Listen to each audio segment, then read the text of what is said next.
Kronologi lengkap pembunuhan Siti Nursuria di Kampung Lubik Batu, Telemong, Terengganu.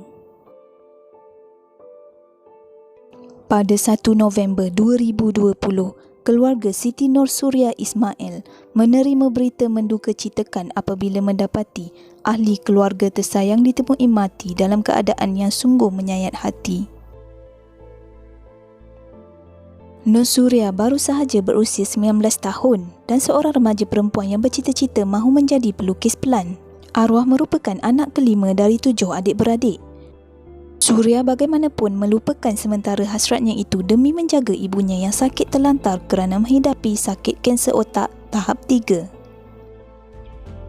Nursuria ketika ditemui dalam keadaan tertiarap, di mukanya penuh darah dan pergelangan tangannya terputus. Kesan tikaman senjata tajam ditemui di beberapa bahagian badan Suria.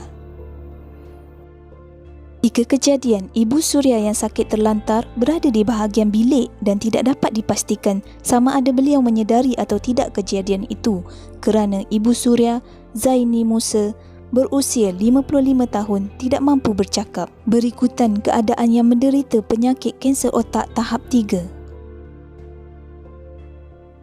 Pada jam 2.30 petang, 1 November, Siti Nurliana Syuhada yang berusia 15 tahun pulang ke rumah dari sekolahnya dan melihat kakaknya tertiarap di ruang tamu rumahnya dalam keadaan berlumuran darah dan putus pergelangan tangan. Nurliana di dalam keadaan ketakutan, trauma dan sedih keluar dari rumah dan terus menghubungi bapa dan abangnya untuk melaporkan tragedi itu. Hubungan Nurliana dan kakaknya sangat erat, apatah lagi kakaknya lah yang menghantar dan menjemputnya dari sekolah setiap hari. Pada awalnya, kes ini dirumuskan sebagai samun dan bunuh, memandangkan ada barang yang hilang seperti wang tunai, barangan makeup dan telefon bimbit. Bagaimanapun segala-galanya mula berubah apabila rakaman CCTV dari bangunan menternak burung berhampiran rumah arwah tular di WhatsApp pada malam Isnin. Dalam rakaman yang tular itu dimaklumkan terdapat sebuah motor EX5 yang keluar dan masuk ke rumah Suria sekitar jam 9 pagi. Dan yang membawa motor itu kelibat seorang perempuan yang bertudung dan bersanggul tinggi. Oleh kerana itu, perempuan tersebut disimpulkan sebagai prime suspect kerana berada di tempat pembunuhan ketika kejadian berlaku. Siti Nur Atira berusia 19 tahun, seorang remaja yang juga kawan baik kepada Nursuria adalah perempuan yang dimaksudkan dalam rakaman CCTV yang tular itu. Dengan ditemani oleh ibunya, Siti Nur Atirah kemudiannya hadir ke Balai Polis Daerah Hulu Terengganu bagi membantu siasatan dan memberikan keterangan. Ketika tiba di Balai Polis jam 8.15 pagi, Atirah kemudiannya disoal siasat polis berhubung kejadian tersebut. Polis bagaimanapun mendapati keterangan Atirah mencurigakan, soal siasat dengan lebih lanjut kemudiannya dilakukan. Hasil siasatan itu kemudiannya mendapati Siti Nur Atirah berusia 19 tahun merupakan kawan dan pernah bersekolah bersama Suria dari tingkatan 1 hingga tingkatan 5. Atirah mengakui beliau telah hadir ke rumah Suria pada jam 9 pagi. Atirah juga mengakui beliau telah membunuh mangsa. Di badan Nur Atirah terdapat kesan kecederaan, gigitan di tangannya dipercayai akibat dari pergelutan. Pada mulanya, mereka berdua bergaduh di kawasan ruang tamu. Ketika dalam pergelutan, suspek kemudiannya mencapai sebilah pisau pemotong sayur yang berada di ruang tamu. Menurut beliau, ketika mereka sedang berbual, telah berlakunya perselisihan faham sehingga membawa kepada pergelutan. Suspek mengelar tangan mangsa beberapa kali sehingga terputus. Terdapat juga kesan luka akibat tetakan pada wajah Nursuria, leher dan dada. Menurut pihak polis, ketika bersembang, berlakunya kata-kata yang menimbulkan kemarahan suspek. Dipercayai suspek berang kerana disindir. Suspek dilaporkan tinggal 2 km dari rumah mangsa. Barang-barang mangsa yang hilang dari rumahnya ditemui dalam rumah Atirah. Antara barangan tersebut ialah wang tunai, telefon bimbit dan barangan makeup.